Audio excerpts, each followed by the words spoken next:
Argiaren podcastak. Ongi etorri entzule, Egonarria saio berri honetara, gaurkoan Nafarroako eskola jantokietako kudeaketari begiratuko diogu. Izan ere, Nafarroan dekretu aldaketa izan da eta horrek eskola jantokietako kudeaketari eragiten dio, ate bat zabaltzen diolako tokiko antolaketari. Leitza eta Areitz Beteluko kasua ezagutuko dugu, Arantxa Iparragirre guraso elkarteko kidearen eskutik, eta azalduko digu nola hartu duten zerbitzu hori beren gain, zer baliabide ematen dizkien horrek bertako produktuekin elikadura osasuntsu bat izateko, eta baita ere nola sustatzen duen tokiko ekonomia, enpresa eta bitartekari handien beharrik gabe. Honakoa gainera ez da hezkuntza komunitatearen kasua bakarrik, ez da beren ardura, baizik eta herri eta eskualde mailako proiektua da eta bertako inplikazioarekin, bertako interesei erantzuteko ahalegin bat. Hori dena izango dugu hizpide gaurko Egonarria saioa. Egonarria, lurrari entzuten dion saioa.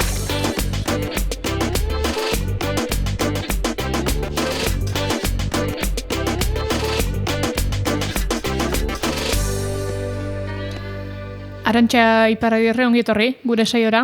Eskerrik asko. Aipatu dugu Leitza eta Areitz bailarako eskola jangelen kudeaketa zuen gain hartu duzuela. Zergatik edo zeri erantzun daian hartu duzue kudeaketa hau?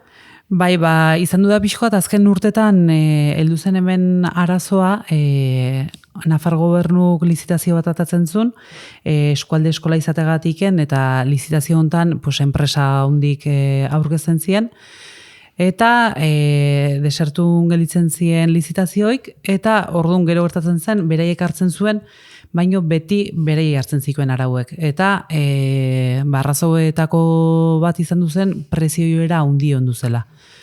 Orduan, beti ireiatzen zen, eta gurasoak etzekitean ze prezio izango zuen bereien seme-alabak eskolara jangelara bialtzeko, zenbat ordaindu beharko zuen. Orduan, aiatu zen momentu bat, esan zela, honekin ezinetek aurrera segitu, eta honeri aldaketa eman behar zaio. Enpresa hundiok alde batera utzi, eta gu lanen hasteko. Gu diozunean nor da, edo komunitate hori nork osatzen du, taldetxo hori? Bai, talde hortan gaude, guraso elkartea, gero umen guraso talde bat ere bai, eskola zuzendaritza, langileen begiralen lantaldeko pertsona bat ere bai, udala ere bai, eta zaindu leitzaldea, elkartea. Aipatu duzu eta iaz izan zen prezio igoera handi xamarra, kudeaketa zuzenarekin zertan aldatzen dira prezioak? Bai, kasu hontan oinarritzen ga, asteletiken ostiralea gelditzen dien umetan, bai dago prezio finko bat, eta bestea, kostun beste puske, ordaintzen do Nafar gobernuk. Bai, eta horia zehaztuta dauke hurrengo 5 urtetarako bai. Bada prezio bat, finko bat ordaintzen dutena familiek, ez? Eta hortik gorakoa gobernuak ordaintzen duen zatia izango litzake. Hori da bai.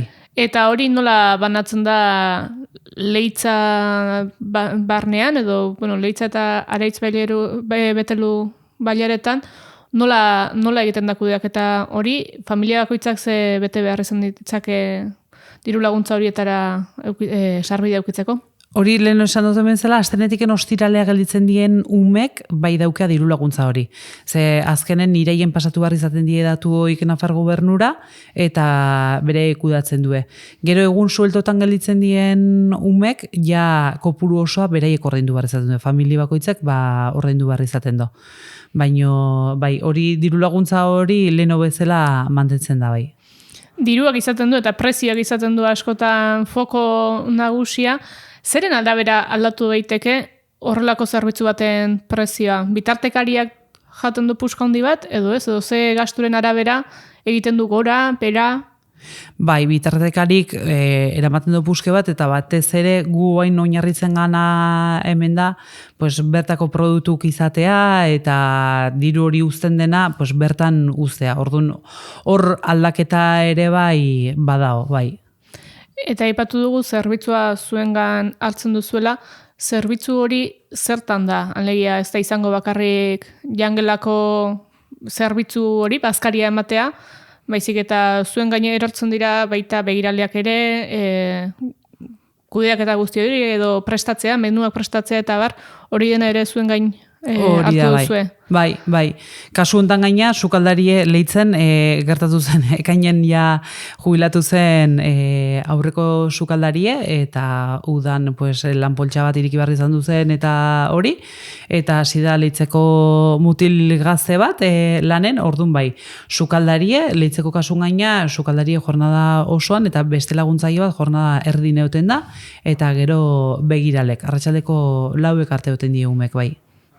Ikusi dugu hori beste kasu askotan zailtasun gisa ere dela, Gipuzkoako zenbait herrietan, zuenean aldiz ez, ze desberdintasun egon daiteke? Ez, gure kasun izan duzen, dekretu aldaketa bat inbarra zeuken Nafar gobernuk, eta esan hoi aipatu behar da, Nafar gobernuk hasieratiken, bere aldetiken, etzun inongo pegari jarri, bileratan eta hasi ginen, eta etzun inongo arazori jarri.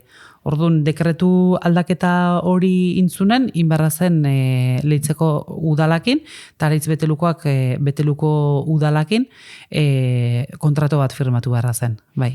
Ze dekretu aldaketa eman behartzen, edo dekretuan ze izan da aldaketa hori? Baimendu duena, hau dena gertatu alizatea? Pues ja, esleipen bat atera beharren, enpresa hundik eta aurkezteko, ja kudeaketa hori guk zuzenen indezakegula. Udaletxera pasatzen da. Baino, guk ez ginu nahi ez da ere udaletxek kudeatzea. Orduan, udaletxek gero, leitzeko udalak gure kasun firmatu do zaindu leitzaldeakin. Zaindu leitzaldea da elkarte bat inogira zirik gabekoa dena, eta araitz betelukoak sinatu due guraso elkartekin. Orduan, kudeaketa hori ez da udalan gain gelditzen, baizik eta gure lantaldeen gain. Dekretu aldaketa honekin, utxetik hasi berri izan duzue hau dena ideatzen edo makinatzen? Bai. Hor daukeguna da azkenen, Nafar gobernun esleipenetiken bai tiatzen dugula pues, menuk, zer behar dien, zer gauz behar dien eta hori. Azkenen guk kudeatutare ez da guk nahi dugu nahi dezakegula, ez hor arau batzu baduzkegu. Orduan, pues, nutrizionista bat behar da, hau bestea. Orduan, herri maietiken ja hor pasatu ginen eskualdera, araitz betelukoak ere animatzekin, pues, denak elkarrekin joan ga, nutrizionista elkarrekin daukeu, erosketa asko ere elkarrekin iken die, eta bai. Ideal batean agian sartu daiteke, ez? Norbere herriko jangela zerbitzua, bertan kudeatzea, taldetxo batekin, bertako ekoizleak eta, baina pentsatzen dut, implikazio handia eskatuko duela, bai talde eragilean, baita hortik kanpo ere, edo?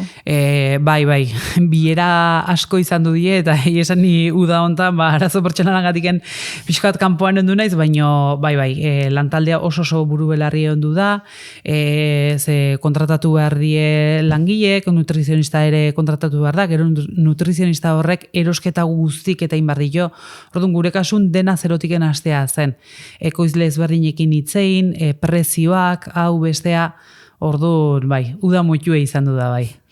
Eta, behin martxan jarretakoan, ze espero duzu edo, ze bide espero duzu egitea?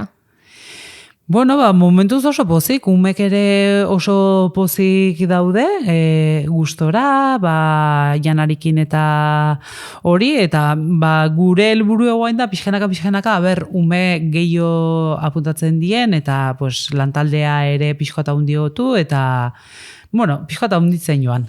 Umeak gustora daudela esan duzue, gurasoak eta hezkuntza sistema ere bai? Hori hondik enetzai baiatu momentu, gurasoari galdetzeko aurrexego izanen da, hori galdetzeko aukera. Aipatu duzunagatik eta eskualdeko antolaketa izan da ere, hori izango du helburu pixkat, eta agian sistema honen bidez eta bertako kudeaketarekin aukera zabalduko du, bai inguruko produktuak hartzeko eta agian enpresa txikixiagoen bidez ere zerbitzua emateko. Ez hori duzuen zuen zehar lerrotan, asmo horiekin zabiltzaten? Bai, gure helburue hori da, batzukin gaina ja martxen jarriga. Hoi bai, enpresa txiki batzuk eta pues, beraien arauek eta ez ditue, Nafar gobernu jartzen dikun arau batzuk ez ditue betetzen, orduan, beraiek ere jakinen gainen daude. Orduan, horrekin pixkoa jolasten joanenga. Beraiek prestatzen joaten dien bitarten, gu gero ate irikita dauzkegu eta guk argi daukuna da betire bertan utzi nahi gula gure dirue eta erosketak eta bertanin eta badakiulako zer osten nahi gan bertan. Bai, eta badelako, aurroriek ere bertakoen kontzientia izateak, aurrera begira ere emaitza deixente eman ditzakelako. Bai. Areitz betelu baiaran eta leitzaldean gabiltza, baina bada Nafarroan beste leku batzuetara eramateko moduko sistema ikusten duzue, beste herri batzuk ere animatuz gero zerbait egin daitekela? Bai, lehen esan duten bezala dekretu aldaketa honek aukera hori ematen do. Euzin herrik pauso hau eman dezake, eta egia da herri batzuk harremanetan jarri dielare, bai, jakiteko aber nola indun eta hori, eta bai, interesa badao. Bai. Eta interesa duenari, ze esango zeniok edo zertan jarri behar du begia interesa ukitzea gauza bada, baina... Lana betikoa, lana daukela, baino pena merezido. Azkenen, gure seme alabak 175 egun eta mazkaltzen du jangelan. Orduan, beti prezioa hau estea, baino pentsatu behar du ere bai, 175 egunetan gure seme alabari jateko ematen nahi gala. Nondiken helduen jana hori, eta gauzoik denak garrantzia daukea, gero zaintza, gertutasune daukeu, zaintzaiekin, hortxe gaude, eozin arazo daukeala, orduan, gertutasune ere bai. Eta Nafarroa mailako ekoizleekin osatu daitekela urte osoko jangela zerbitzu bat. Hori da, bai, gu hortan gabiltze, eta leitzeko ekoizle batzukin ere lanen gaude, eta hori pozgarri da, bai. Hartuko ditugu hori edanak, eta ea ze bide egin izango duen. Arantxa Iparragirre, ezek eitzeko horik edo baute duzun, aipatu ez dugunik eta aipatzen berezi dugunik? Leheno aipatu ez dutena da, gure kasun leitzen proiektu hau herrin aurkeztu inginun, adibidez. Proiektu honekin aurrera joan aurretiken, herri maien aurkezpen bat inginun, eta bozketa batera animatu ginen antzegoan jendea. Orduan argi gineuken, bozketa hori baiezko ateratzen bazen aurrera joten ginela, baina ezezko ateratzen bazen ez ginen joanen, eta bozketa baiezko ateratzen.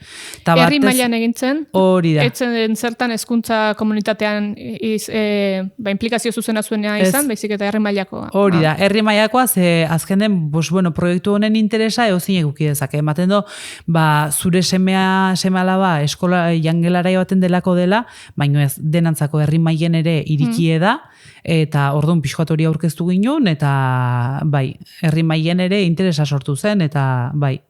Eta interes horrekin, zeuen, interesgarria iruditzen zait, eta edo implikazio bat eskatzen zen, edo ez, edo... Ez, gero bakarrik honen zen bozketa, eta gaina hemen dauzkete datuk, hori, 153 pertsona hurbildu zien proiektu honen berri jakiteko, osea, bada, azkenen, eta 153 bozkatiken, 151 izan duzien aldekoak, orduan aurrera jo ginen. Oso ongi, herriaren aldekotasuna behintzat badagoela ikusten da, gian gero eskolatik kanpora ere bide egin dezaken zerbait izan daiteke, zerratik ez? Joanenga ikusten, eta batez ere hori, azken herritiken eskualdera ere bai zabaldu da, eta hori ere bere alde ona badauke bai. Hala izan da dira. Arantxa Iparragirre, eskerrik asko gurean izateagatik. Zueri eskerrik asko. Eta entzule zuri ere mila esker gurera hurbiltzeagatik, badakizu gaurko saioa, beste saio guztiak bezala, argia.eus eta bizi baratzea atarietan izango duzula ikusgai, gainontzeko egonarria saioak ere bertan ditugulako, eta gaurkoa hementxe utziko dugu, datorren arte.